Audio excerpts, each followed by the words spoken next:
Siamo. Tutti fratelli. Tutti fratelli. Alhamdulillahirrahmanirrahim. Wa bihi nasta'in ala umur dunya waddin. Wassalatu wassalamu ala asrofil anbiya'i wa mursalin wa ala alihi wa sahbihi ajma'in amma ba'du.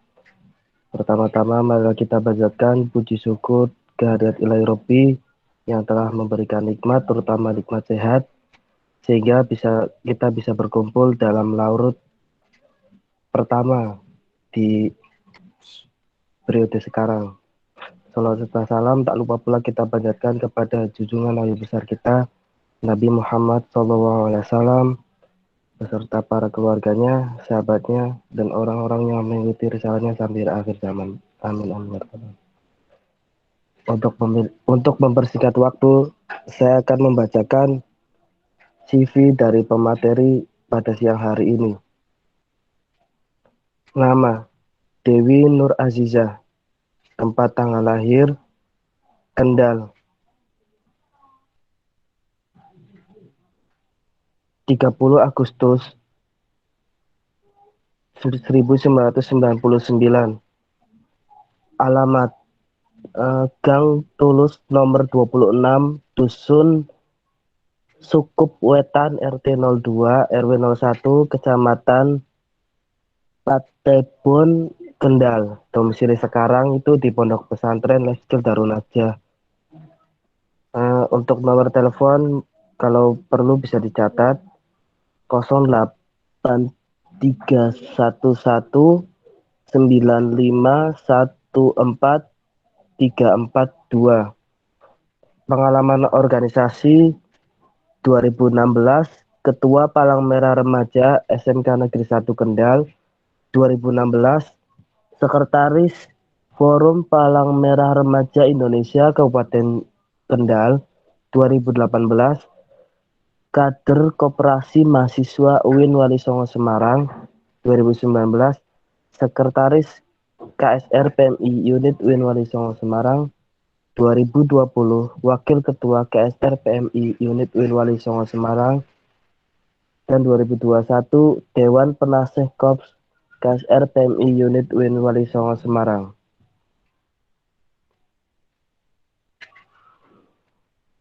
Untuk mempersingkat waktu, kepada pemateri saya persilahkan.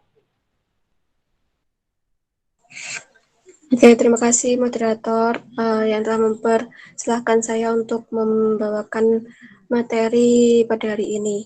Assalamualaikum warahmatullahi wabarakatuh.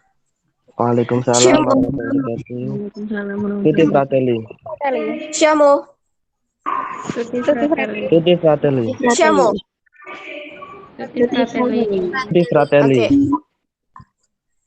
Oke, seperti tadi yang sudah diperkenalkan oleh moderator Badri, nama saya itu Dewi Azizah. Nanti bisa kalian panggil Mbak Azizah. Kalau misalnya nanti suatu saat ada keperluan ya, nanti bisa panggilnya Mbak Azizah aja. Nah, sekarang materi pada hari ini itu tentang Psychosocial Support Program. Nah, ini nanti sebelumnya izin dulu ya moderator sama komandan, wakil komandan. Nanti kalau misalnya di setiap jeda nanti saya minta izin buat jeda dulu sebentar buat minum, soalnya lagi nggak enak badan, jadi kadang kudu minum gitu ya. Nanti minta jedanya ya komandan moderator. Oke, silakan. Oke. Jadi ini kan saya itu nanti sharing tentang psikososial support program yang dulu pernah saya dapatkan waktu spesialisasi. Nah, ini nanti sifatnya kita sharing-sharing aja ya, barangkali kalau dari pengurus yang udah pernah dapat psikososial support program ini nanti bisa meluruskan, barangkali ada salah-salah kata yang saya jelaskan, saya ungkapkan pada hari ini. Nah ini dasar-dasar sekarang hari ini tuh saya menyampaikan dasar-dasarnya dulu ya. Nanti kalau misalnya ada lanjutan, nanti barangkali ada lanjutan untuk psikososial support program. Nah, psikososial support program itu ini itu bidang yang masih dalam lingkup itu apa yang masih yang termasuk langkah-langkah dalam tindakan relawan PMI, tindakan relawan PMI untuk membantu korban bencana. Nah, ini nanti akan di dalamnya sekarang ini saya akan menjelaskan tentang apa sih psikososial itu, apa psikososial itu. Nah, di sini psikososial itu ada dua aspek, yaitu ada psiko dan sosial. Nah, untuk psiko sendiri itu hal yang ada di dalam internal kita, yang ada di dalam diri kita sendiri. Nah, misalnya contohnya itu kayak pikiran kita, perasaan, kemudian kepercayaan yang berada di dalam diri kita sendiri. Nah, untuk sosial itu yang ada di luar diri kita atau eksternalnya. Nah, itu contohnya kayak hubungan kita terhadap lingkungan kita. Nah, itu yang dinamakan sosial. Terus lanjut. Nah, untuk psikososial sendiri kalau digabung itu adalah hubungan dinamis antara psikologi dan sosial, yang dimana itu masing-masing itu saling mempengaruhi dan saling mempengaruhi maupun saling berinteraksi. Nah, untuk dampak psikologisnya itu dampak yang dapat mempengaruhi pikiran kita, kemudian keyakinan kita, perasaan dan perilaku. Biasanya kalau misalnya orang-orang yang terkena dampak bencana itu psikologisnya itu terpengaruhi, pikirannya, dari keyakinannya, dari perasaannya itu terkena dampaknya itu. Kemudian dampak sosialnya itu dampak yang mempengaruhi hubungan sosial, hubungan dirinya sendiri dengan keluarga, dengan teman, kemudian dengan masyarakat itu biasanya terganggu kalau dalam bencana, kalau terdampak bencana. Kemudian lanjut, nah itu kan tadi psikososial. Nah, ini dari psikososial tersebut apa sih dukungan sosialnya? Nah, ini kita beranjak ke pengertiannya dulu ya. Dukungan sosial itu adalah suatu bentuk dukungan sosial itu ada sumber emosional, informasional atau suatu pendampingan yang diberikan oleh orang-orang yang di sekitar individu untuk menghadapi setiap permasalahan dan krisis yang terjadi sehari-hari dalam kehidupan. Itu tuh dukungan sosial itu kayak pendampingan yang kita berikan. Misalnya ada di teman kita atau lingkungan kita ada yang psikisnya terganggu atau masih ada di sosialnya yang terganggu. Nah, itu kita bisa memberikan dukungan sosial dengan bentuk pendampingan. Kita memberikan semangat ataupun kita memberikan pelukan aja itu udah termasuk dukungan sosial kita terhadap teman kita atau lingkungan kita tersebut.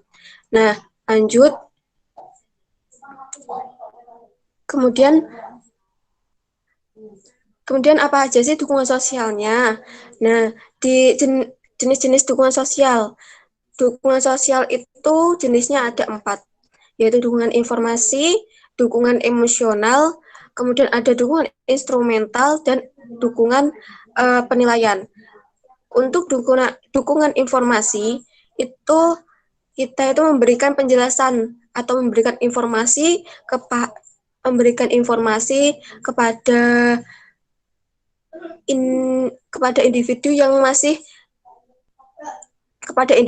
masih menghadapi permasalahan atau menghadapi terdampak bencana. Nah, itu kita sebagai relawan ataupun individu itu kita memberikan penjelasan, memberikan informasi kepada itu seseorang yang masih mempunyai masalah yang sedang dihadapi dia.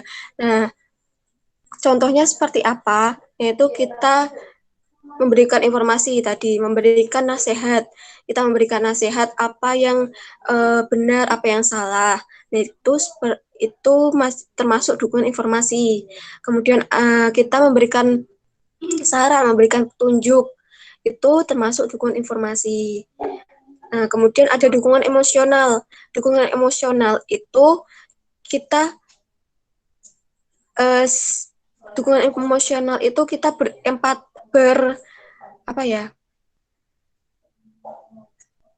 kita memberikan kalau dukungan emosional itu kita berempati kepada orang yang masih mempunyai masalah atau terkena dampak bencana. Nah, itu kita memberikan empati dengan cara kita itu mendengarkan keluh kesah mereka, mendengarkan cerita mereka dengan seksama. Kita dengarkan, kemudian kalau sudah kita dengarkan, kita memberikan tadi kembali lagi ke dukungan informasi, kita memberikan nasihat, kita memberikan masukan atau saran. Nah, itu. Kemudian kita juga bersifat terbuka.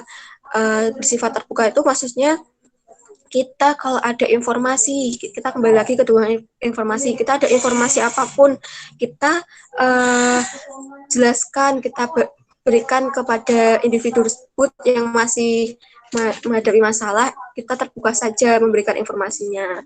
Gitu. Kemudian kita mendengarkan cerita dari individu tersebut yang sedang menghadapi masalah. Nah, itu kita selain kita mendengarkan, kita juga tunjukkan kepada mereka bahwa kita itu percaya terhadap keluhan mereka, terhadap cerita mereka. Itu kita tunjukkan kalau kita itu percaya terhadap yang diceritakan atau dikeluhkan. Kemudian kita itu mengekspresikan kasih sayang dan perhatian kita. Bagaimana sih mengekspresikan kasih sayang dan perhatian kita? Tadi seperti kita berikan semangat, kita berikan pelukan ataupun apalah, terserah kalian. Yang penting itu memberikan perhatian, kayak misalnya semangat sama pelukan itu udah cukup. Itu udah cukup, udah memberikan semangat bagi mereka untuk bisa menyelesaikan masalah individu tersebut. Kemudian dukungan emosional itu akan membuat si penerima merasa berharga, merasa nyaman dan aman. Jadi kalau misalnya si individu tersebut itu ceritanya individu tersebut udah didengarkan oleh kita. Nah, itu mereka yang individu tersebut yang ada masalah tersebut itu nanti akan merasa berharga, nyaman dan aman. Jadi kayak lega gitulah kalau misalnya ceritanya, keluh kesahnya itu udah didengarkan oleh orang lain gitu. Kemudian yang C itu dukungan instrumental. Dukungan instrumental itu kayak bantuan yang diberikan secara langsung. Baik itu fasilitas maupun materi. Nah, untuk bantuannya itu bantuan tenaga juga bisa, bantuan kita meminjamkan uang, memberikan makanan, minuman, itu udah membantu lah, sedikit membantu mereka yang individu yang masih menghadapi masalah. Terus kemudian yang keempat itu dukungan apresial atau penilaian. Nah, itu bentuknya itu kita memberikan penilaian positif terhadap mereka, memberikan nilai positif atau penguatan untuk mereka itu melakukan sesuatu. Kadang biasanya kalau mereka itu sedang menghadapi masalah atau terkena dampak bencana, itu dia mau melakukan apa aja itu masih mamang masih ragu-ragu, nah itu kita berikan nilai positif, kita memberikan penguatan untuk mereka. Kamu ini udah benar, ini salah, nanti kamu ini udah benar, ini salah. Nah itu kamu sebagai relawan PSP itu memberikan dukungan seperti berbentuk penguatan untuk melakukan sesuatu. Nah itu kemudian lanjut program dukungan psikososial. Nah, program dukungan psikososial atau psikososial super program atau PSP. Tadi kan dukungan sosial, kita udah membahas psikososial, kemudian tadi dukungan sosial. Nah, ini sekarang udah masuk ke PSP. Nah, PSP itu apa sih? Nah, PSP itu kegiatan yang bertujuan itu untuk meningkatkan kesejahteraan psikososial individu atau masyarakat. Kalau di PSP itu individu atau masyarakat itu disebut dengan penyintas. Nah, nanti saya nyebutnya penyintas saja ya biar enggak bingung nanti kalau saya nyebut individu-individu terus. Nah, PSP itu kegiatan yang bertujuan untuk meningkatkan kesejahteraan psikososial penyintas agar tetap berfungsi optimal pada saat mengalami krisis dalam suatu situasi bencana maupun kecelakaan. Nah, itu PSP itu tujuannya itu untuk meningkatkan kesejahteraan psikososialnya penyintas. Nah, biasanya itu kan kalau tadi yang sudah saya jelaskan, penyintas itu biasanya kalau sedang menghadapi situasi bencana atau kecelakaan itu akan mengalami reaksi normal, misalnya kayak shock atau stres atau gimana lah, intinya akan mengalami seperti itu. Dan nanti bisa berdampak psikososialnya, dia mungkin akan tertutup, dia tidak akan yang dulu sebelum bencana dia itu periang, terus kadang main sama orang lain. Nah, nanti setelah bencana, setelah terjadinya bencana itu kebiasaan dia yang periang, yang terbuka, yang yang selalu bergabung sama orang lain itu akan berubah. Nah, kita sebagai relawan PSP itu membantu mereka untuk kembali lagi ke setidaknya bisa mengembalikan kebiasaan penyintas tersebut. Nah, itu biar penyintas tersebut itu bisa melakukan kehidupannya seperti semula lagi, gitu.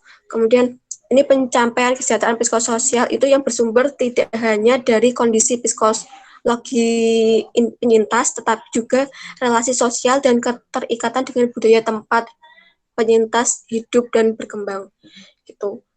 Intinya PSP itu suatu kegiatan yang tujuannya itu untuk mengembalikan penyintas kembali ke kehidupan yang semula. Gitu. Lanjut.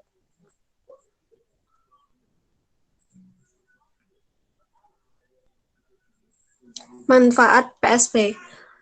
Manfaat PSP itu yang pertama itu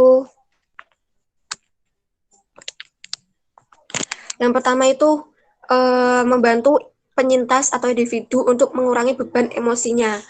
Nah, jadi kan kalau seseorang atau penyintas yang sedang mengalami musibah, bencana atau kecelakaan, itu biasanya itu emosinya itu tidak stabil kan. Nah, kita sebagai relawan PSP itu membantu penyintas itu untuk mengurangi beban emosinya. Nah, itu tuh biar beban emosinya itu sedikit berkurang.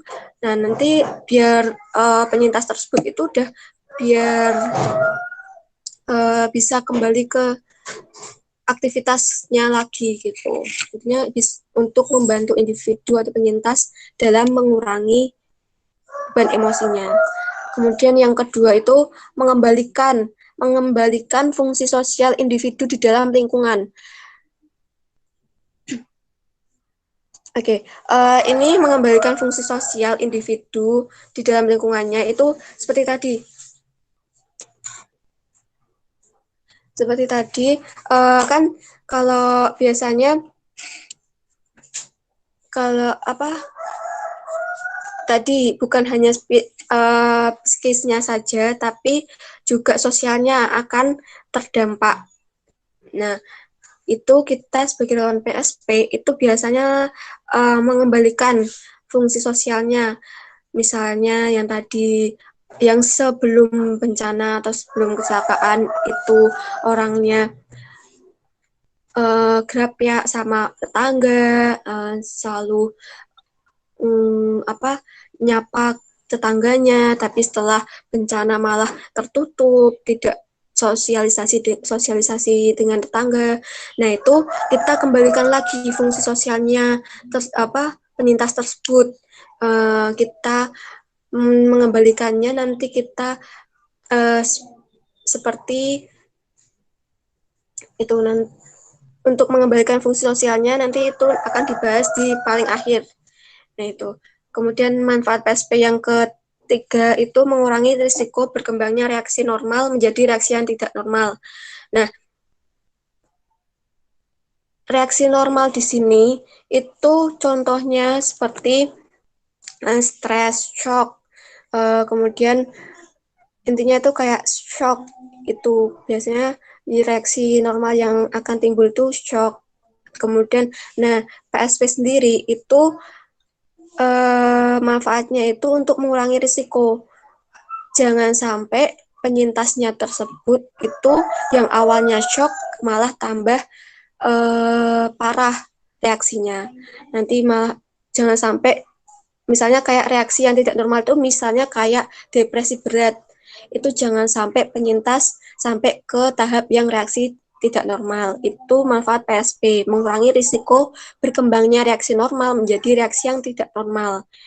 Itu. Yang keempat itu meningkatkan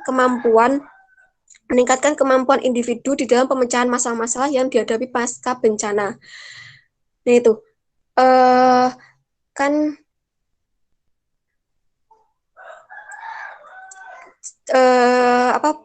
penyintas sendiri itu kan kalau dalam menghadapi bencana tadi kadang tidak bisa berpikir jernih. Kadang yang awalnya bisa menyelesaikan masalah yang sebelum bencana dia penyintas itu bisa menyelesaikan masalah dengan mudah. Nah, pasca bencana itu dia kesulitan dalam menyelesaikan masalah. Nah, kita sebagai PSP kita membantu untuk meningkatkan kemampuan penyintas tersebut dalam pemecahan masalah-masalah. Kemudian yang terakhir itu membantu para pekerja kemanusiaan untuk mengatasi masalah psikologis yang muncul akibat dari situasi yang dihadapi. Jadi gini, yang dimaksud para pekerja kemanusiaan itu seperti dokter, perawat dan lain-lain. Tuh, kita membantu mereka agar tugasnya mereka tuh sedikit berkurang lah kalau di dalam masalah psikologisnya. Nah, intinya kita membantu para dokter, perawat yang membantunya itu kita dalam lingkup mengatasi masalah psikologinya. Tapi bantu masalah psikologinya itu belum termasuk membantunya itu belum ke tahap membantunya relawan PSP itu belum masuk ke tahap membantunya pakar psikolog. Jadi nanti itu kan ada ahli psikolog. Nah, itu kita itu masih di tahap relawan PSP itu masih di tahap yang rendah. Maksudnya membantunya masih sedikit lah. Kalau misalnya penyintas yang udah di tahap yang udah memunculkan reaksi yang tidak normal, itu kita udah tidak menangani yang seperti itu. Nanti biasanya dari lawan PSP nanti akan menyerahkan ke ahli psikolog itu. Kita cuma membantu yang masih ringan saja, memberikan dukungan ataupun intinya masih memberikan bantuannya masih dalam bentuk ringan. Kemudian yang selanjutnya itu siapa aja sih target dukungan psikososial? Nah, target dukungan psikososial lanjut.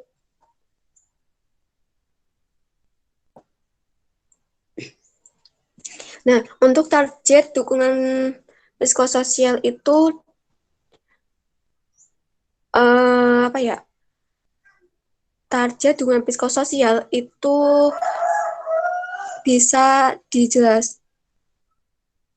terangkum dalam piramida intervensi psikososial. Nah, di situ kan ada angka 1, 2, 3, dan 4. Nah, angka yang pertama itu ada pelayanan dasar dan keamanan.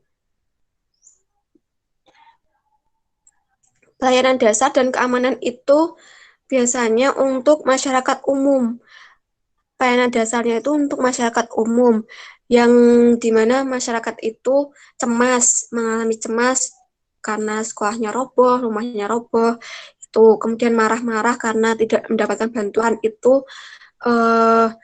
masih dalam pelayanan dasar dan keamanan. Yang memberikan pelayanan dasar itu kegiatan relawan atau otoritas. Itu biasanya organisasi-organisasi sosial. Itu biasanya organisasi sosial itu biasanya termasuk kegiatan relawan, yaitu yang melakukan pelayanan dasar dan keamanan. Kemudian yang kedua itu dukungan keluarga dan komunitas. Dukungan keluarga dan komunitas itu diberikan untuk orang yang shock, berduka, takut, merasa bersalah, dan menarik diri. Dan itu orang shock, berduka, takut, dan merasa bersalah itu termasuk reaksi yang normal. Reaksi normal yang muncul pada saat setelah bencana. Itu termasuk reaksi normal. Nah, siapa yang memberikan dukungan keluarga dan komunitas? Nah, yang memberikan itu adalah relawan PSP. Relawan PSP yang terlatih lah, yang sudah mendapatkan pelatihan, mendapatkan pelatihan. Nah, itu kalian bisa memberikan dukungan tersebut gitu. Kemudian yang ketiga dukungan non spesialisasi. Dukungan non spesialis. Nah, itu diberikan untuk orang depresi atau trauma gitu. Nah, siapa yang memberikan? Yang memberikan itu profesional kesehatan mental atau konselor terampil. Jadi ini itu konselor yang udah terampil dalam bidangnya, itu yang memberikan dukungan non spesialis. Jadi yang keempat itu ada pelayanan spesialis. Itu diberikan untuk orang yang gangguan psikologis, mempunyai gangguan psikologis atau psikotik. Nah, yang memberikan itu psikiater, psikolog, dan terapis. Jadi dari piramida tersebut kita itu masih dalam masih di bawahnya psikolog dan konselor terampil.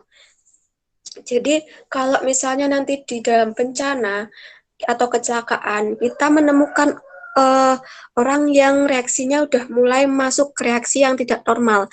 Nah, kita sebagai relawan PSP itu tujuannya itu untuk mengembalikan fungsi penyintas ke kehidupan semula.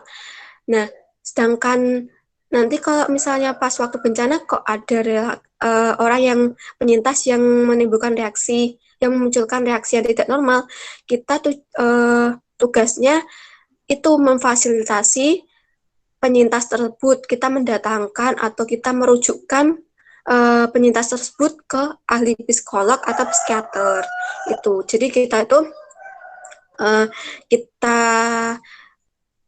kita tugasnya itu sebagai relawan PSP itu memberikan dukungan, juga memberikan fasilitas, memberikan dukungan bagi penyintas yang masih menimbulkan reaksi, yang masih memunculkan reaksi normal, kayak tadi shock, terus merasa masih penyintas yang merasa bersalah atau takut, yaitu kita memberikan dukungan.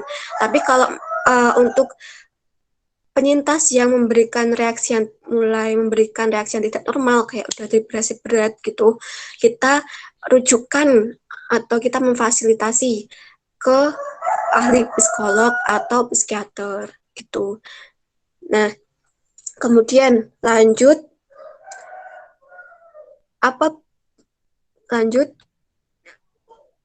Kapit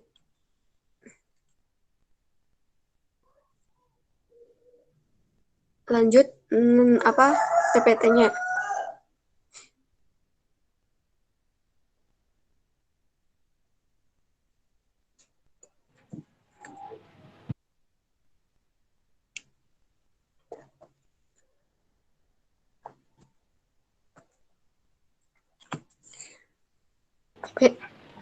PPT-nya lanjut. Bentar ya, mungkin gangguan jaringan buat. Oh ya. Oke. Apa bentuk intervensi psikososial PMI? Nah, bentuk intervensi psikososial PMI itu PMI menggunakan pendekatan berbasis masyarakat atau kelompok. Nah, tidak menggunakan pendekatan individual atau terapis psikologis. Nah, PMI itu dalam memberikan PSP, dalam memberikan dukungan PSP itu biasanya dalam bentuk kelompok atau masyarakat. Biasanya itu kan kalau di bencana itu dari yang kecil sampai tua itu kumpul jadi satu. Nah, biasanya itu relawan PSP itu terlebih dahulu mendata para penyintas atau korban. Biasanya sih semuanya diberikan layanan PSP biasanya, karena pastikan kan kita tidak tahu, relawan PSP itu tidak tahu penyintas tersebut itu kendalanya dalam dirinya sendiri. Relawan PSP itu tidak tahu para penyintas yang ada di dalam bencana itu apa yang dirasakan mereka, apa yang dihadapi mereka, karena yang tahu kan mereka sendiri.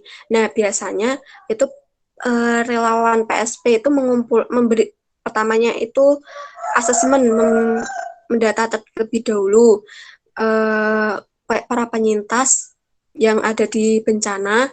Nah, setelah mendata itu para relawan PSP itu biasanya mengelompokkan para penyintas sesuai dengan usianya. Yang anak-anak dengan anak-anak, terus remaja dengan remaja, terus yang lansia juga dengan lansia. Kemudian yang disabilitas juga dengan yang disabilitas. Nah,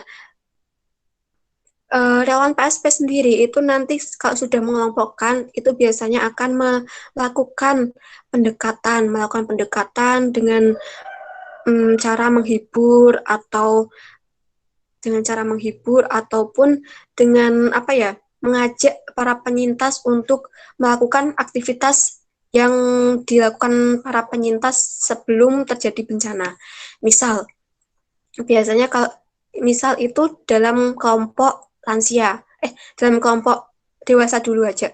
Dalam kelompok dewasa itu kan sebelum bencana pasti akan selalu bersosialisasi, akan rembuk akan selalu ngobrol dengan tetangganya. Nah, relawan PSP itu pendekatannya itu akan mengelompokkan dewasa wanita dengan dewasa pria. Nah, dewasa wanita itu nanti akan melakukan aktivitas seperti kayak memasak bareng, terus kadang ada juga aktivitas ada saatnya relawan PSP itu memberikan motivasi, terus kita mendengarkan para penyintas, mendengarkan keluh kesahnya para penyintas. Nah, itu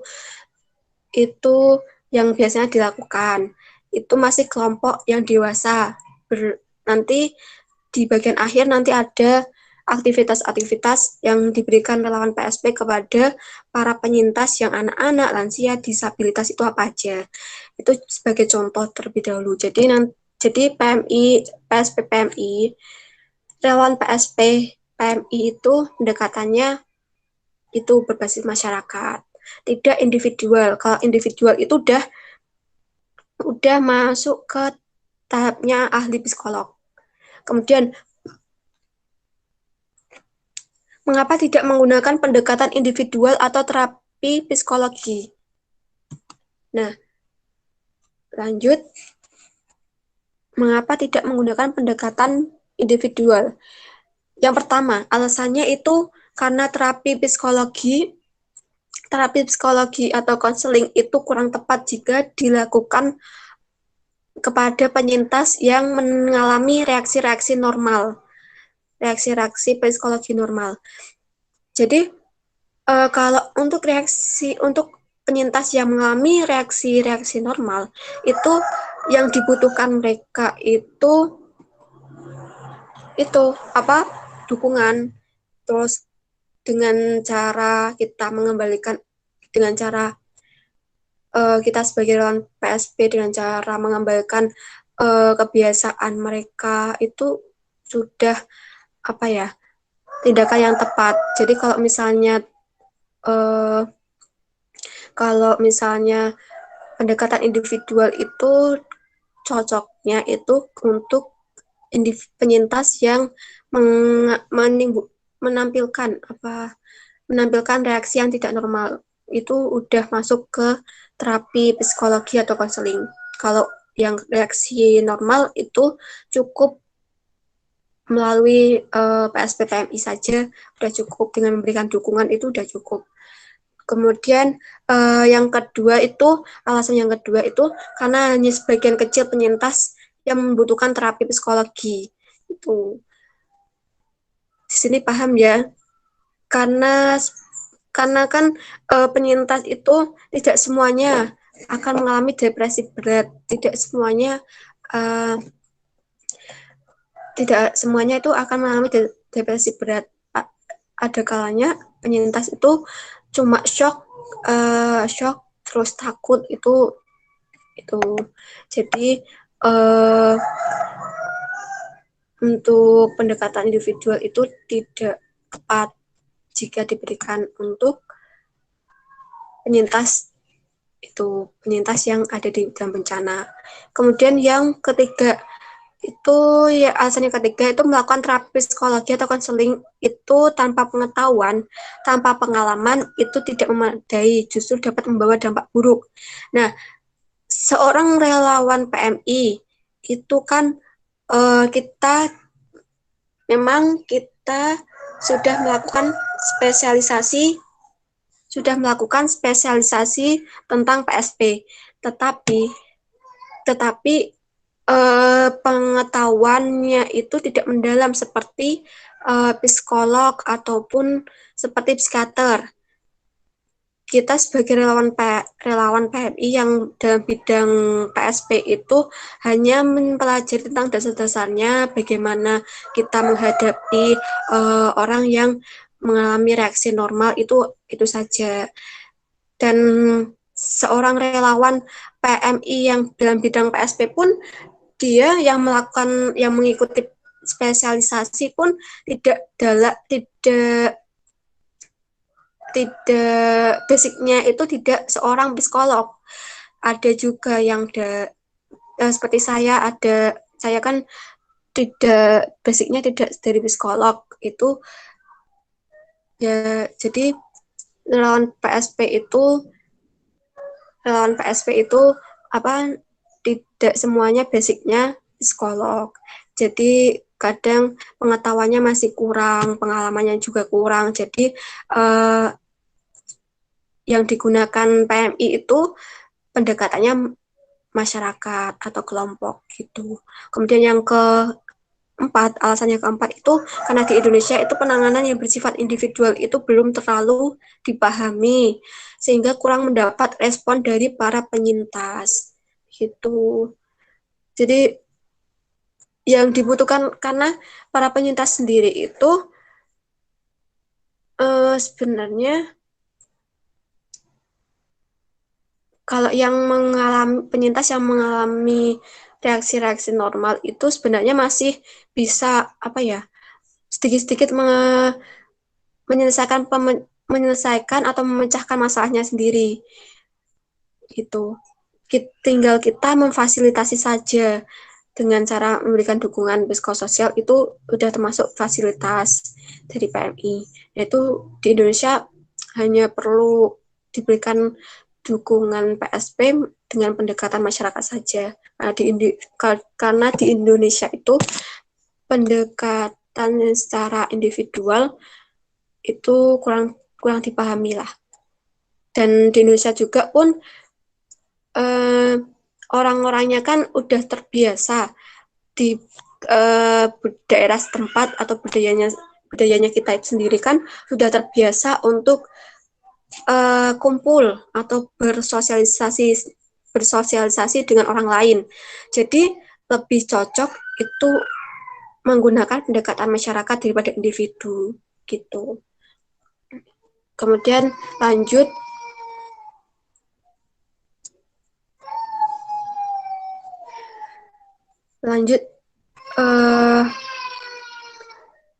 mengapa aktivitas dukungan psikososial berbasis masyarakat diperlukan atau mengapa penyintas membutuhkan dukungan psikososial berbasis masyarakat?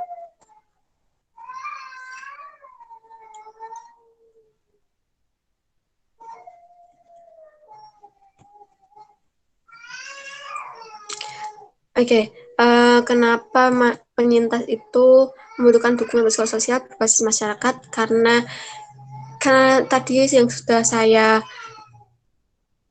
jelaskan, karena di Indonesia sendiri itu kan gimana ya?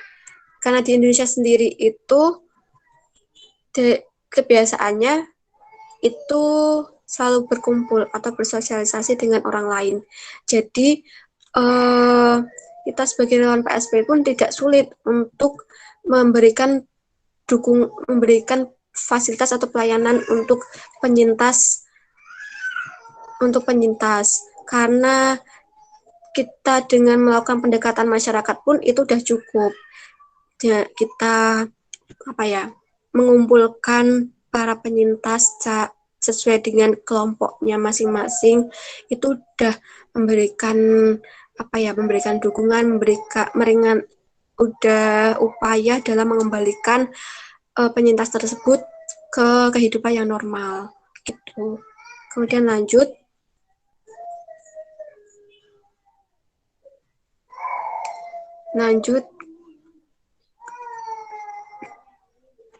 nah, tujuan dukungan psikososial yang pertama yaitu meningkatkan kesejahteraan psikososial dengan hadir di tengah masyarakat. Hadir di tengah masyarakat, kita membangun keterampilan dan pengetahuan yang telah ada sebelumnya di masyarakat, termasuk membangun kembali kebiasaan masyarakat setempat. Seperti tadi contoh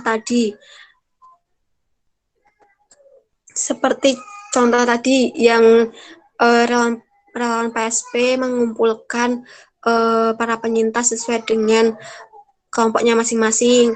Itu tujuannya untuk itu sebuah upaya dukungan psikososial dari relawan PSP PMI.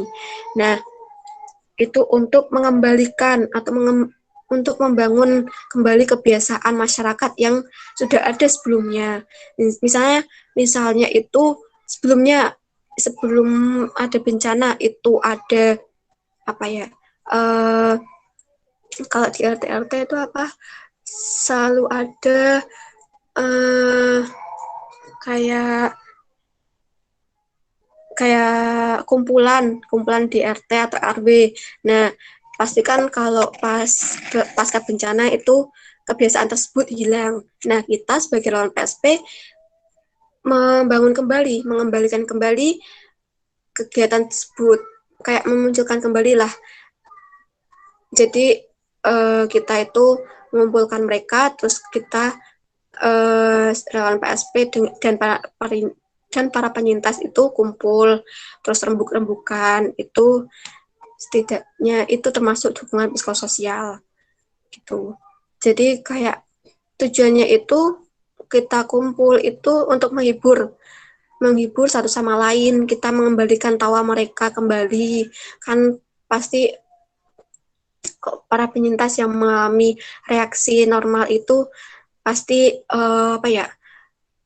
berduka, sedih banget. Nah, itu uh, dengan kita melakukan aktivitas kayak kumpul, terus kita mengadakan masak-masak bareng, itu kita bisa mengembalikan tawa mereka kembali gitu. Kemudian yang kedua itu mengembalikan individu, keluarga, masyarakat agar setelah peristiwa bencana terjadi mereka itu dapat secara bersama-sama menjadi kuat, berfungsi optimal dan memiliki ketangguhan menghadapi masalah. Jadi kita para penyintas itu dalam menghadapi bencana itu harusnya satu,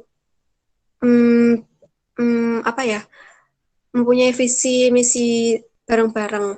Kita harus menghadapi masalah juga bareng-bareng. Dalam bencana itu kan kita hadapi bareng-bareng. Jadi kalau dalam bencana kita hadapi bareng-bareng, nanti pastinya masalah yang dihadapi itu akan menjadi ringan gitu. Jadi kita lebih cepat untuk kembali ke kehidupan yang normal gitu.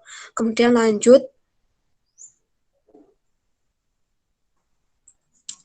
dalam pemberian dukungan psikososial. Dalam pemberian dukungan psikososial, individu atau masyarakat itu harus dipahami dari konteksnya, dari lingkungan di mana mereka berada. Jadi kita sebagai relawan PSP untuk memberikan dukungan psikososial, memberikan pelayanan psikososial itu terlebih dahulu melihat kebudayaannya para penyintas terlebih dahulu. Kita melihat bahasanya, kita melihat tradisi dari para penyintas, budayanya para penyintas. Jadi kita nanti waktu memberikan pelayanan dukungan psikososial itu melihat dari budayanya mereka. Jadi kita memberikan dukungan psikososial itu tidak menyalahi tradisi atau budaya dari para penyintas gitu. Kemudian lanjut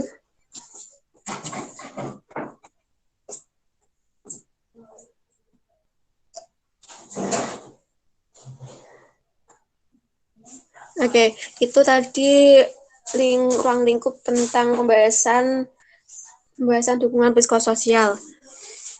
Kemudian kita lanjut ke pembahasan tentang bencana.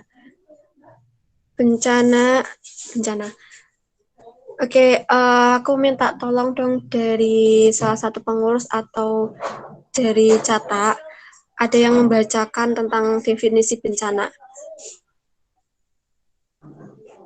Salah satu pengurus atau Cata.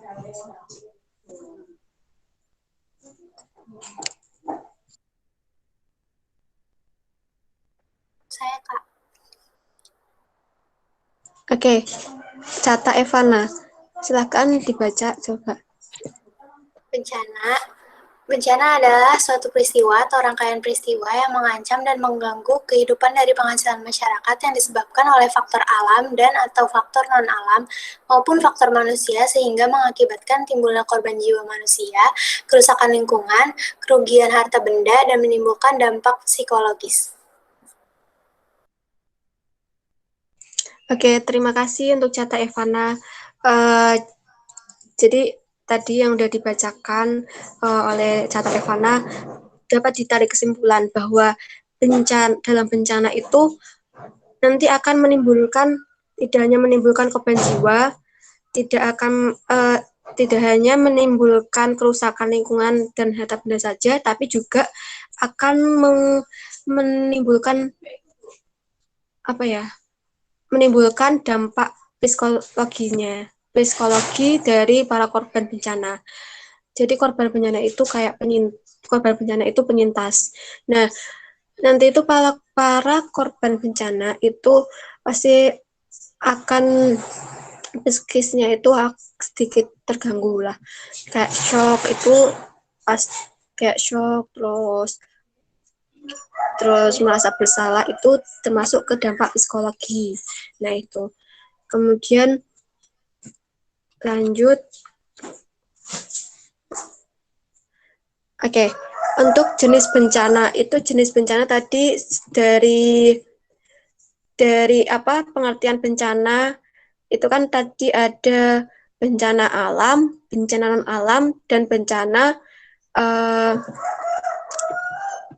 bencana sosial atau yang human atau manusia. Nah, untuk yang bencana alam itu di luar kendali manusia. Di luar kendali manusia itu maksudnya kita datangnya bencana tersebut itu tidak dapat diduga-duga oleh manusia, oleh kita sendiri. Jadi datangnya itu mendadak gitu, tidak direncana oleh manusia. Kemudian disebabkan oleh kekuatan alam yaitu kemudian seringkali terjadi tanpa peringatan. Jadi datang tanpa peringatan, kayak kemarin yang di Malang itu gempa yang skala Richternya itu ada 6, berapa gitu ya. Nah, itu termasuk ke bencana alam. Itu datangnya tanpa peringatan, tanpa ada peringatan dari manusia. Intinya datangnya mendadak aja gitu. Nah, contohnya apa aja? Coba dari pengurus atau Cata, sebutkan contoh dari bencana alam. Silahkan pengurus atau Cata.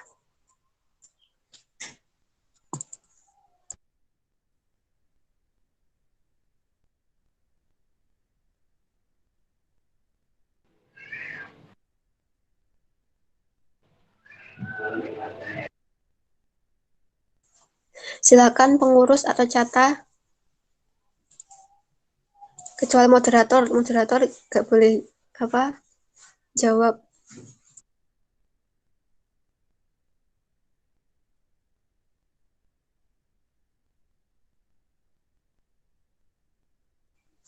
Ayo silakan dari pengurus ada yang mau mencontohkan? Izin menjawab. Oke.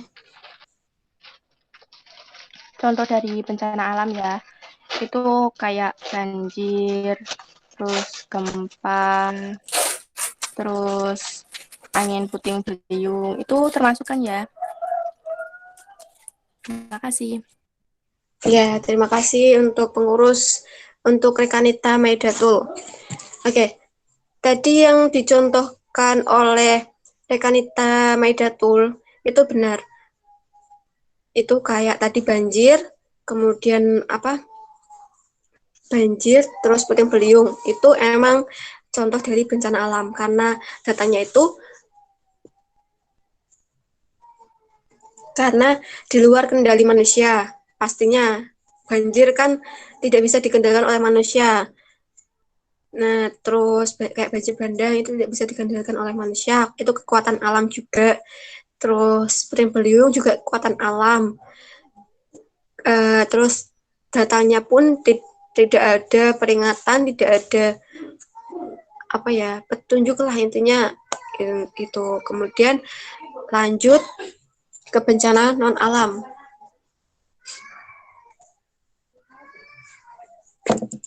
Bencana non alam, bencana yang diakibatkan oleh peristiwa non alam atau manusia. Nah, untuk bencana non alam itu bencana yang non alam atau manusia itu biasanya kadang bencana yang disebabkan akibat kelalaian manusia. Biasanya gitu. Kelalaian manusia itu termasuk ke bencana non alam. Nah, untuk bencana non alam contohnya coba dari Cata ada yang mencontohkan bencana non alam. Tadi kan pengurus sudah. Coba Cata ada yang mencontohkan bencana non alam.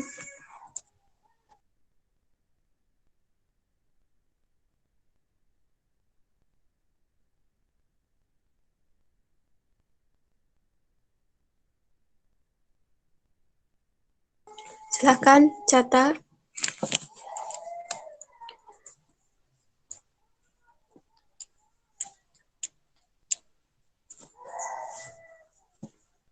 Silakan Cata. Ada yang mencontohkan bencana non alam itu apa aja?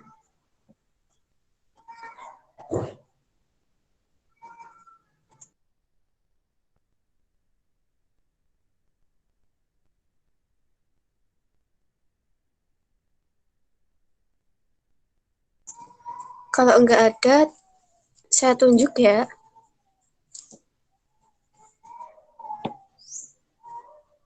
Coba untuk Cata Naura Hanun Sajida. Contohkan bencana non alam itu seperti apa? Cata Naura, silakan.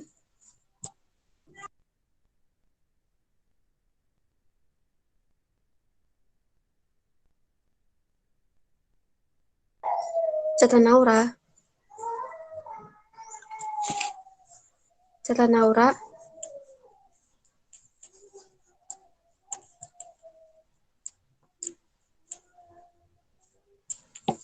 Lanjut ya. Cata Salwa Kotrunada. Halo? Iya, Kak. Nah, coba contohkan bencana non alam. Itu contohnya apa aja? Wabah penyakit, Kak. Kayak COVID ini misalnya. Ya, ya itu ya contohnya itu kayak COVID. Ada lagi?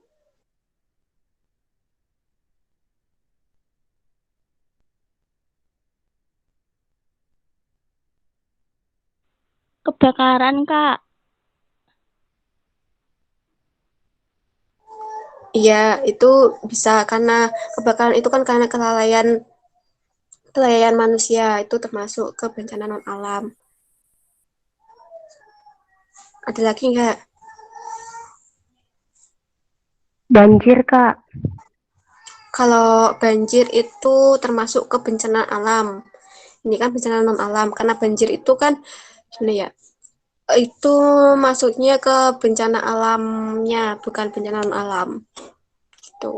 Meskipun banjir banyakkan karena manusia ya, karena manusia yang sering buang sampah sembarangan di sungai, tapi banjir itu termasuknya ke alam karena datangnya tanpa peringatan juga gitu. Terus karena kekuatan alam itu banjir masuknya ke alam. Kalau non alam itu bukan banjir. Lanjut. Ada lagi? Gagal teknologi, Kak. Gimana tadi Cata Salwa? Gagal teknologi. Iya. Oke. Udah itu cukup ya. Terima kasih untuk Cata Navi, Cata Salwa, dan tadi Cata siapa ya tadi? Yang udah menjawab, Cata Umi. Terima kasih ya udah membantu mencontohkan bencana non alam. Jadi untuk bencana non alam sendiri itu tadi wabah penyakit COVID itu termasuk ke non alam. Karena kelalaian manusia kan seperti yang kita ketahui sendiri itu kan berawal dari Cina ya. Cina yang karena di berita-berita itu karena hewan lupa aku, hewan kelelawar hewan apa sih lupa, yaitu kan karena kelainan manusia. Kemudian apa tadi, gagal teknologi, yaitu termasuk non alam karena non alam karena kelalaian manusia juga. Terus tadi yang jatah siapa? Tadi ada lagi kebakaran. Nah, itu juga non alam. Karena kan kebanyakan kebakaran itu penyebabnya itu karena kalau enggak konsleting listrik, terus kompor gas, terus kadang ada juga kebakaran yang disengaja oleh manusia. Itu emang masih kadang banyak kan yang di Indonesia itu kebakarannya disengaja oleh manusia, itu termasuk kebencanaan alam. Lanjut ke bencana sosial. Bencana sosial itu disebabkan karena kecerobohan, kelalaian, bahkan kesengajaan manusia untuk menyakiti sesama. Itu kemudian berdampak lebih mendalam dibanding bencana alam. Nah, untuk ini bencana sosial itu hampir apa ya? Ini menjurusnya untuk menyakiti kesesama, meskipun tadi bencana non alam juga karena kelalaian, tapi ini juga bencana sosial itu juga karena kelalaian juga, tapi ini lebih menjurus ke untuk menyakiti sesama. Nah, contoh dari bencana sosial, coba dari pengurus, ada yang mencontohkan bencana sosial itu apa aja? Pengurus, monggo.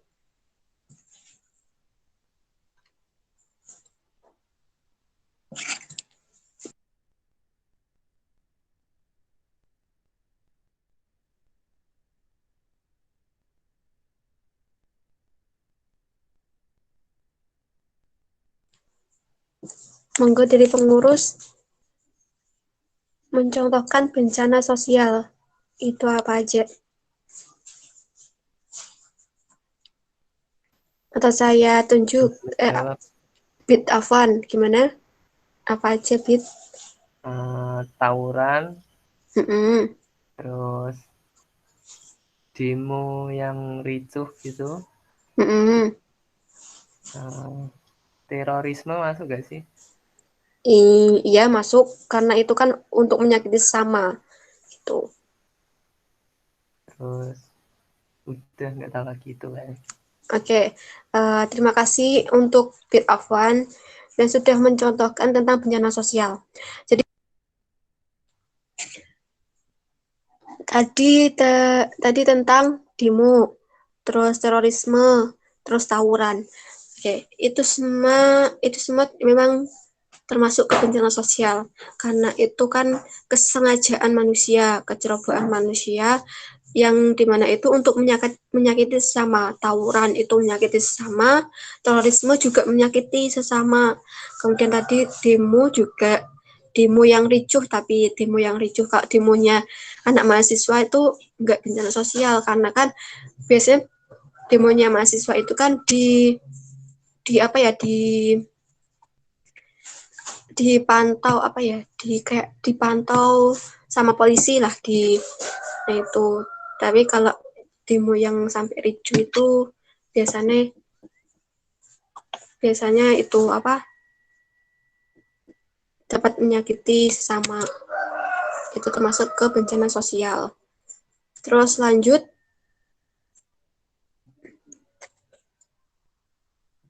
nah ini dia tadi ada beberapa yang udah disebutkan macam-macam bencana itu tadi. Yang alam itu ada gunung meletus, gempa bumi, tsunami, banjir, kekeringan. Nah, itu bisa kalian lihat sendiri ya. Tadi yang non-alam itu ada bencana yang disebabkan oleh transportasi, seperti kayak kecelakaan, terus keracunan, itu termasuk ke non-alam. Kemudian yang sosial itu tadi ada kerusuhan, konflik etnis, kayak di pedalaman itu kan kadang banyak konflik etnis. Nah, itu masuk ke bencana sosial. Terus ada konflik bersenjata juga, itu biasanya di pedalaman.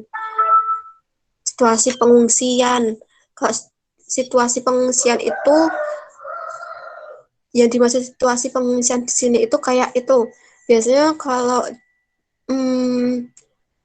apa ya, kita biasanya berebut tempat, biasanya kalau berebut tempat atau berebut bantuan itu termasuk ke bencana sosial yang situasi pengungsian. Itu intinya, kalau situasi pengungsian kita tahu sendirilah, pasti akan banyak keributan di sana. Itu termasuk bencana sosial. Lanjut.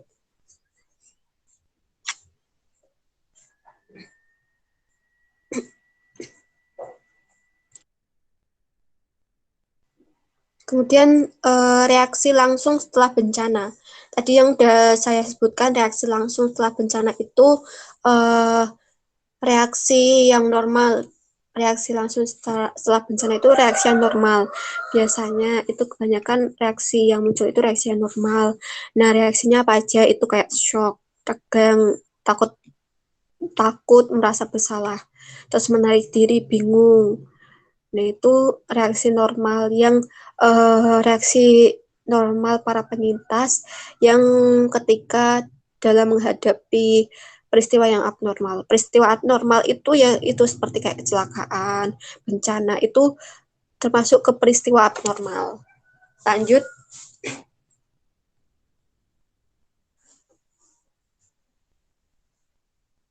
Nah, dalam proses-proses psikologi pasca bencana atau proses psikologinya itu dalam pasca bencana itu ada fase akut, kemudian ada fase reorganisasi.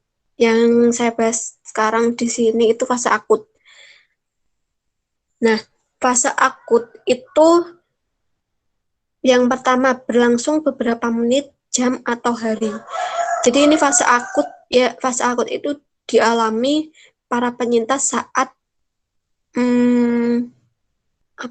setelah terjadinya bencana. Misalnya 1 jam atau 10 menit setelah bencana itu para penyintas akan mengalami fase akut. Nah, para penyintas itu akan mengalami rasa tidak percaya apa yang dialami mereka. Misalnya berasanya kayak mimpi gitu loh, kayak mimpi. Ini misalnya kayak misal ada suatu bencana tsunami. Nah, itu para penyintas itu biasanya akan merasa tidak percaya. Wah, iki tenanan gak sih? Iki tenanan ono tsunami gak sih? Gitu. Itu para penyintas yang dalam masa fase akut itu akan tidak percaya dan akan merasa bahwa kejadian tersebut itu seperti mimpi. Kemudian dari sikapnya itu kalau yang para penyintas fase akut itu akan mudah tersinggung dan marah, mudah tersinggung, disenggol sedikit atau dijauh sedikit lah, itu biasanya akan langsung marah, mudah tersinggung, karena kan kalau para penyintas dalam fase akut itu emosinya masih stabil banget, belum stabil deh, emosinya itu belum stabil, jadi mereka itu mudah tersinggung dan gampang marah gitu kalau disenggol sedikit. Kemudian kalau dalam fase akut itu para penyintas akan takut, kemudian akan berduka, karena kan tadi karena hal bencana atau suatu kejadian yang dia alami, yang dia lihat itu kadang bisa membuat dia itu takut kalau bencana itu terjadi lagi gitu. Biasanya gitu. Kemudian menarik diri dari orang lain, dari lingkungannya. Dia akan menyendiri biasanya itu sih. Kemudian merasa tidak berdaya karena setelah bencana itu apa ya? Karena waktu bencana pasti akan menguras pikiran mereka, menguras tenaga mereka. Jadi wajar kalau pada fase akut itu para penyintas itu merasa tidak berdaya. Kemudian menurunnya kemampuan berpikir secara jernih. Itu karena kan psikisnya itu karena kan dari kejadian bencana tersebut itu akan menyerang psikisnya mereka. Jadi untuk berpikir untuk memecahkan masalah itu tidak bisa berpikir dengan jernih gitu. Biasanya kayak gitu sih karena shock sih, karena pengaruh shocknya itu. Jadi mereka tuh untuk para penyintas itu kalau untuk berpikir itu belum jernih atau menurunlah kemampuan berpikirnya. Kemudian perubahan fisiknya itu langsung detak jantungnya itu cepat, meningkatnya detak jantungnya itu cepat karena kan kita waktu bencana terjadi itu pasti akan kaget, jadi detak jantungnya langsung kaget, langsung cepat gitulah. Contohnya kalau misalnya kita lihat kecelakaan atau kita sendiri pernah mengalami kecelakaan, itu biasanya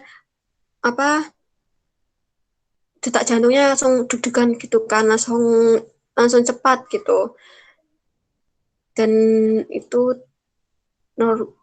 wajar sih, reaksi yang normal juga untuk para penyintas gitu.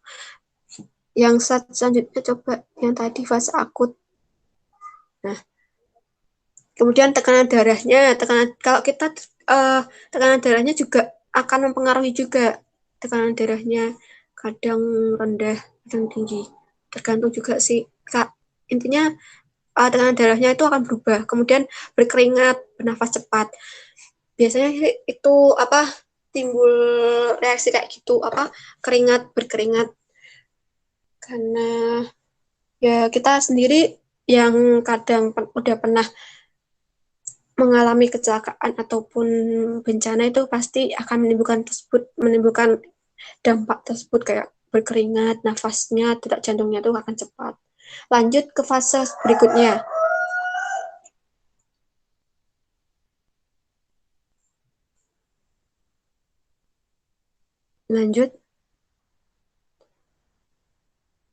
Fase reaksi. Untuk fase reaksi itu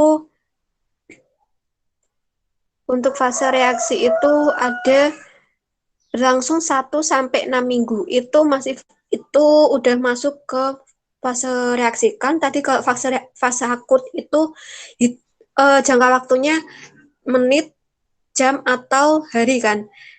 Berarti hari pertama sampai kelima itu, kelima-enam, dari 1 sampai ke-6 itu masih fase akut, masuknya fase akut. Nah, kalau fase reaksi itu udah berlangsung 1 minggu atau 6 minggu, itu fase reaksi. Jadi ciri-cirinya fasenya itu ya ini, yang ciri-ciri fase reaksi itu berlangsung 1-6 minggu. Kemudian di fase reaksi itu perasaan yang sebelumnya ditekan itu dapat muncul ke permukaan, maksudnya dapat muncul kembali. Misalnya kayak kita yang pada waktu fase akut itu mencoba untuk menarik diri, terus takut, merasa bersalah. Tapi kan terus dibantu oleh relawan PSP, itu kan dibantu untuk kembali ke kehidupan yang normal. Nah, perasaan takut dan rasa bersalah atau perasaan perasaan tidak percaya atau menarik diri lah, itu kadang udah ditekan meskipun udah ditekan itu kadang masih bisa muncul kembali lah. Maksudnya muncul ke permukaan itu masih bisa muncul kembali, masih bisa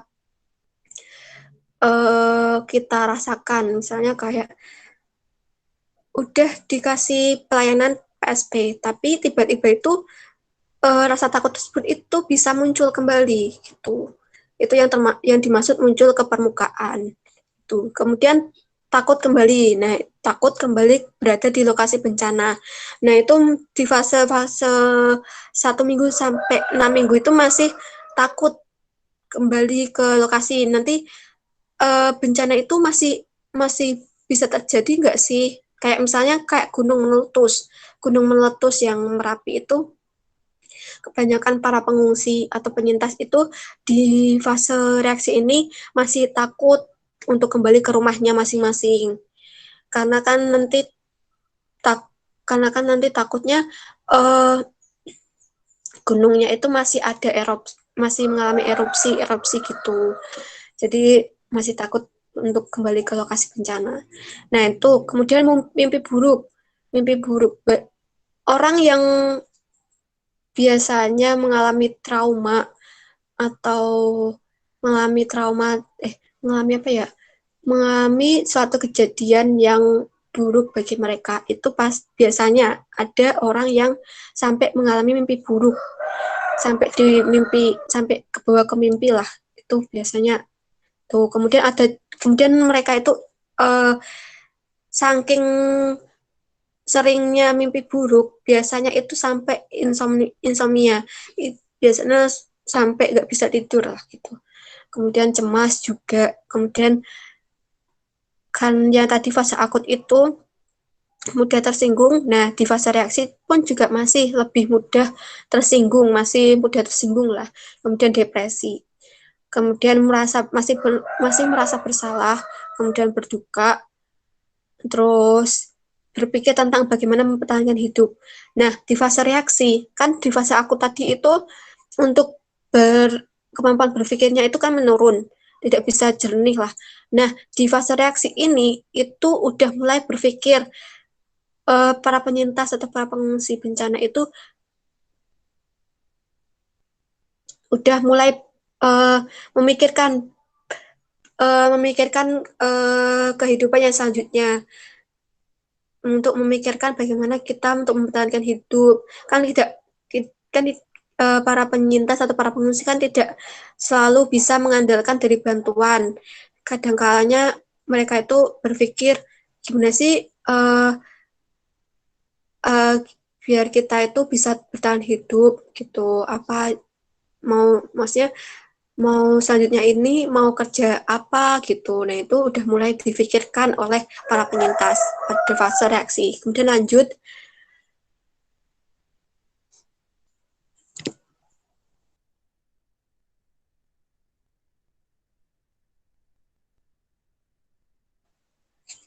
Kemudian fase perbaikan.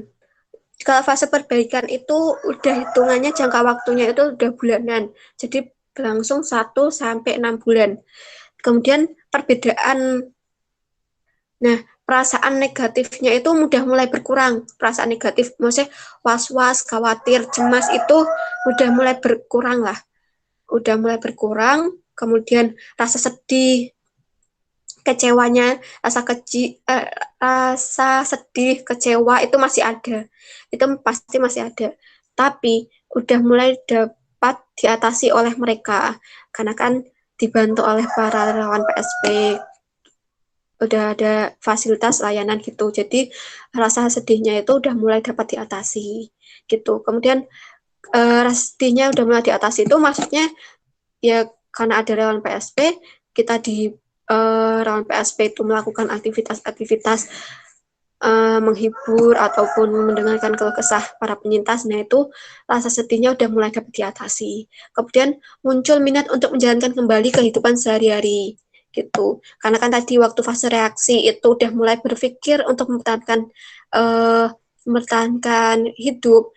Jadi di fase perbaikan itu udah mulai ada minat untuk menjalankan kehidupan yang semula Kemudian yang terakhir itu membuat rencana untuk masa depan, membuat planning, mau kerja di mana, terus apa, kan pasti kalau setelah bencana itu kehilangan pekerjaan, nah itu di fase perbaikan udah mulai berpikir mau kerja apa, mau kerja di mana, karena kan kita waktu bencana udah kehilangan pekerjaan, terus kehilangan rumah juga, harta benda, nah itu mau nyari tempat yang aman di mana, nah itu intinya udah mulai difikirkan, udah membuat planning-planning tentang masa depan lah.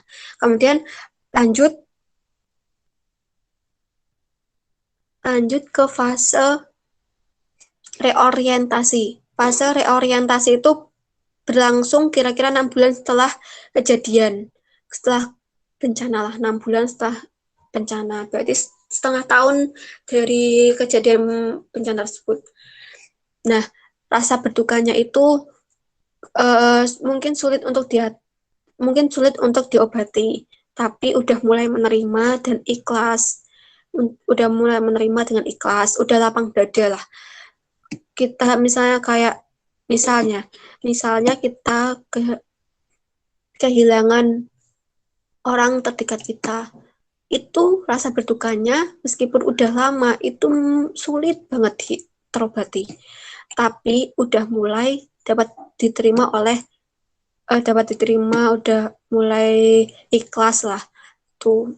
Misalkan kita kehilangan orang terdekat kita, itu bisa diumpamakan begitu. Kemudian perasaan negatif itu udah mulai hilang. Jadi kan di fase perbaikan itu perasaan negatif mulai berkurang. Nah, di fase reorientasi ini perasaan negatifnya udah mulai hilang, kayak khawatir, rasa was-wasnya itu udah mulai hilang. Lanjut.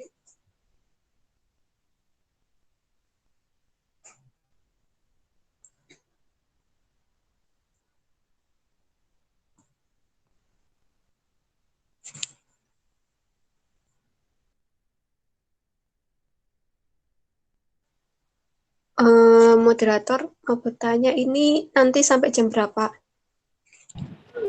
Sampai jam 2:30. Oh ya, maaf ya. Nanti habis ini udah ya, soalnya itu banyak sekali. Nanti mungkin yang dukungan, yang bagian ini aktivitas cara menolong itu nanti di pertemuan selanjutnya aja. Soalnya itu slide-nya masih banyak. Gitu aja, moderator. Gimana? Baik, pemateri. Siap. Ya apa ya? Nah, tadi tak lanjutkan dulu, tak selesaiin yang perbedaan stres sama depresi dulu. Baik. Silakan. Nah, itu. Ya, itu benar. Di slide 28. Nah, dalam bencana itu biasanya kan akan menimbulkan efek traumatis atau stres. Biasanya sih kebanyakan apa ya? Menimbulkan efek trauma. Nah, itu. Nah, perbedaan antara trauma dan stres. Lanjut.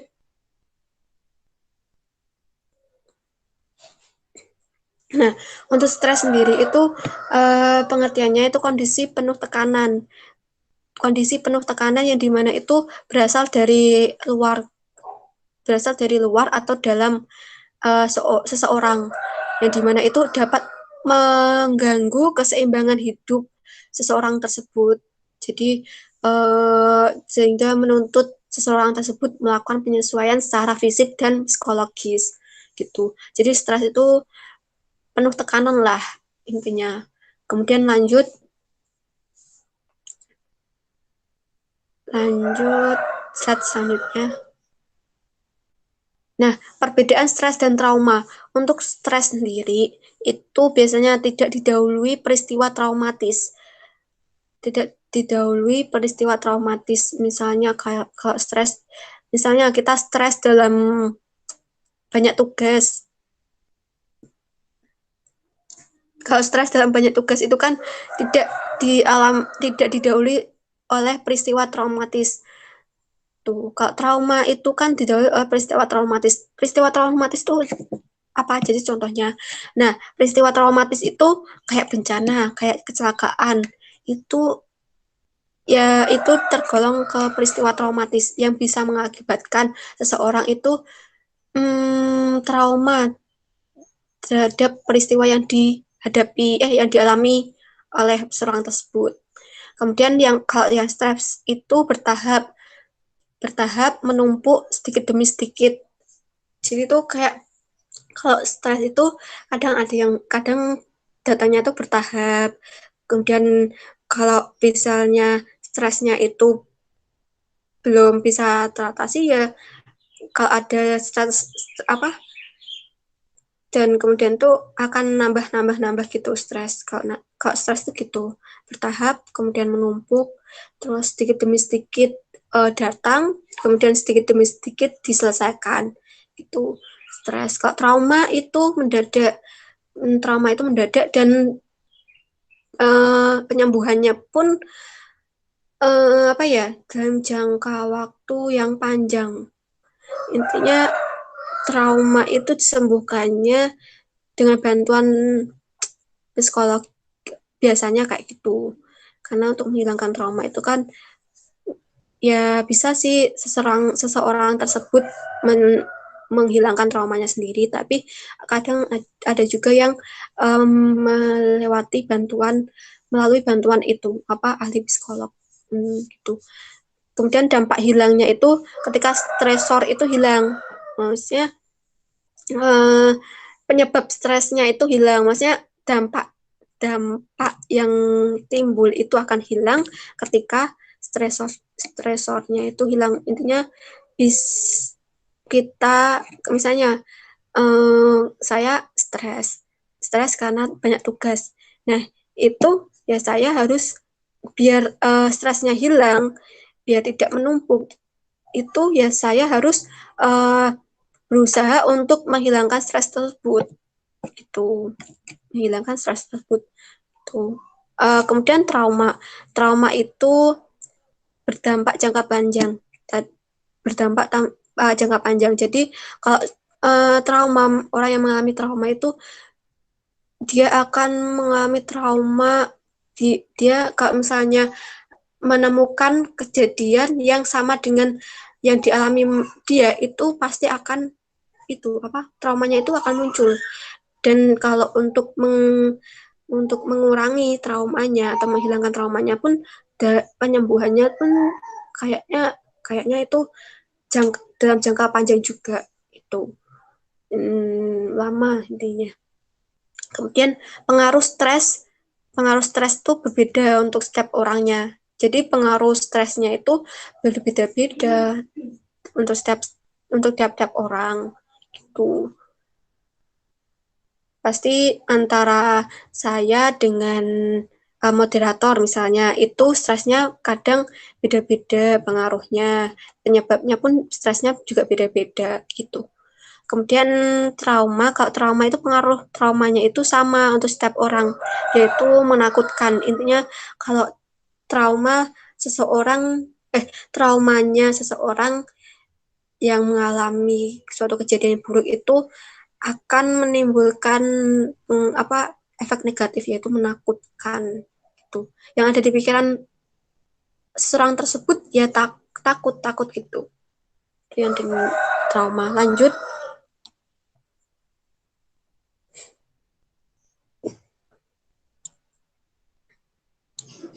Nah, untuk reaksi stresnya itu kalau emosional itu akan shock, takut, cemas, marah, benci, berduka, dan lain-lain. Itu. Kalau kognitifnya itu dia akan kehilangan orientasi, dia akan khawatir, was-was, bingung gitu. Terus proses berpikirnya itu lambat. Proses berpikirnya itu lambat. Intinya kayak loadingnya lama gitu. Kemudian untuk yang fisik itu cepat lelah, kemudian gangguan tidur. Kalau yang stres itu kadang kalau kita stres ya, saya sendiri kalau lagi sedang stres itu gangguan tidurnya tuh terganggu. Kita kadang memikirkan apa yang kita streskan. Gimana ya? Misalnya saya itu stres dalam tugas. Ya, tidur saya itu terganggu dan malah tidurnya itu malah memikirkan tugas tersebut gitu. Biasanya kalau stres tuh reaksi fisiknya gitu, gangguan tidur tuh. Kemudian kadang ada yang sampai nggak bisa tidur. Nah itu. Kemudian kepalanya pusing. Nah itu kepalanya pusing dan lain-lain lah, itu gangguan nafsu makan. Kadang ada juga sih yang stres. Kalau stres itu makannya banyak, tapi kadang ada juga yang makannya juga sedikit malah karena stres tersebut. Lanjut.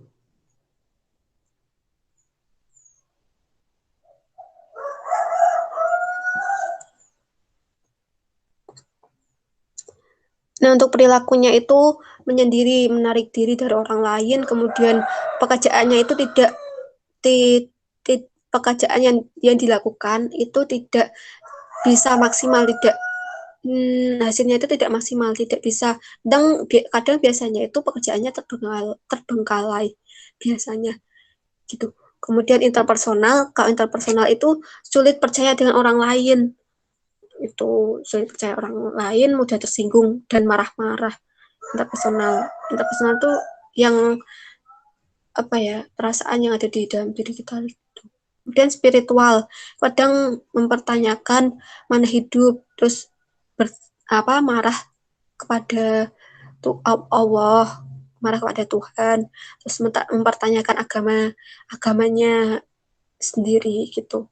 Reaksi yang muncul itu merupakan reaksi yang normal dalam situasi yang tidak normal. Gitu. Lanjut.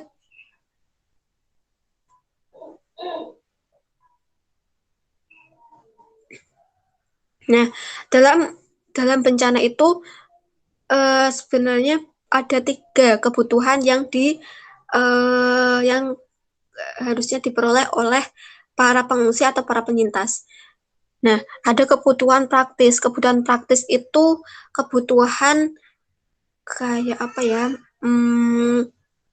tenda pengungsi itu, terus makanan-makanan pokoknya, terus intinya kebutuhan praktis tenda yang berkaitan dengan sandang, pangan, dan papan gitu. Itu kebutuhan praktis, itu biasanya itu didapatkan dari setelah bencana 10 hari, setelah bencana sampai 1 tahun, itu kebutuhan praktisnya. Karena setelah 1 tahun itu biasanya para pengungsi atau para penyintas itu udah mulai bekerja dan udah mulai mempunyai penghasilan sendiri. Jadi sandang pangan papannya itu udah terpenuhi. Kebutuhan praktisnya itu udah terpenuhi setelah 1 tahun tersebut. Kemudian itu ada kebutuhan medis. Kalau kebutuhan medis itu dari awal kebutuhan medis itu sampai nanti 1 tahun itu masih dibutuhkan,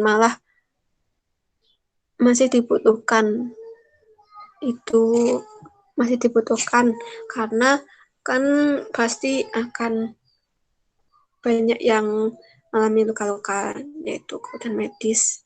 Kemudian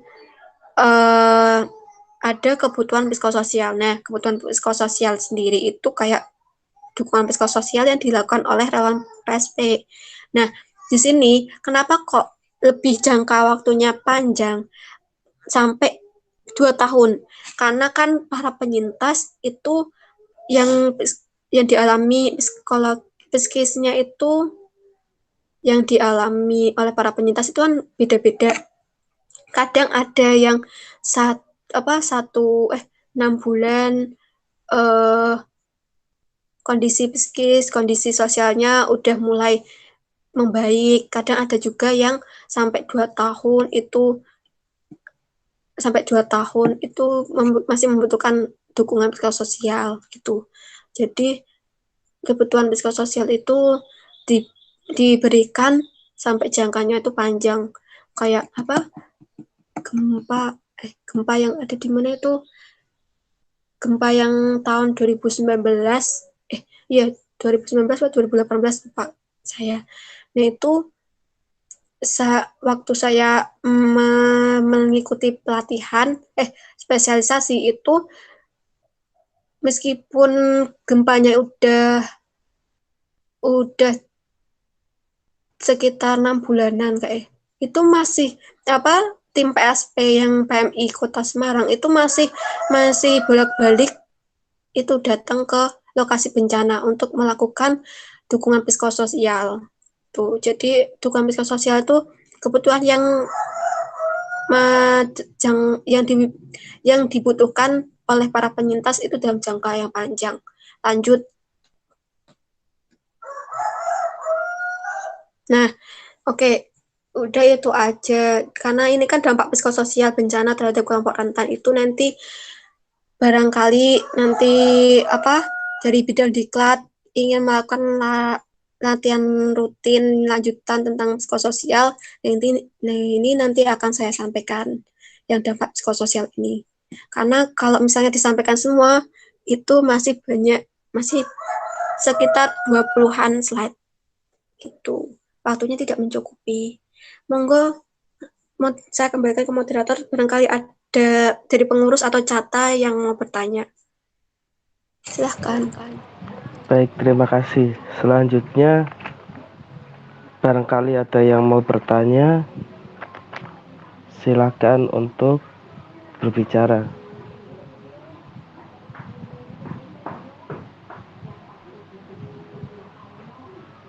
Silakan yang ingin bertanya.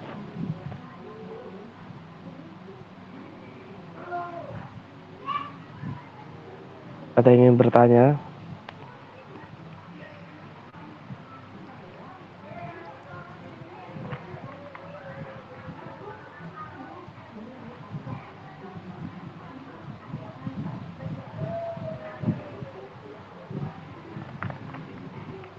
Ada yang ditanyakan?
Mungkin sudah pada paham pemateri.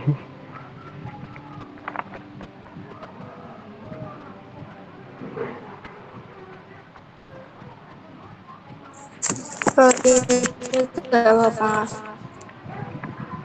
Ini berarti udah paham semua ya? Barangkali Iya. nanti kalau misalnya ada yang belum paham atau mungkin ada minta penjelasan lebih lanjut, nanti bisa tanya ke aku. Kontakku kan di grup kan ada, nanti bisa bisa tanya-tanya lebih lanjut lah. Itu moderator. Baik, berarti ditutup saja ya. Iya, monggo silakan. Terima kasih kepada senior Dewi Nur Aziza atas penyampaian materinya. Semoga apa yang disampaikannya bermanfaat bagi kita semua. Amin amin ya rabbal alamin. Untuk itu saya tutup dengan membaca hamdalah alhamdulillahirabbil alamin. Kurang lebihnya mohon maaf. Wassalamualaikum warahmatullahi wabarakatuh. Waalaikumsalam warahmatullahi wabarakatuh. Waalaikumsalam warahmatullahi wabarakatuh.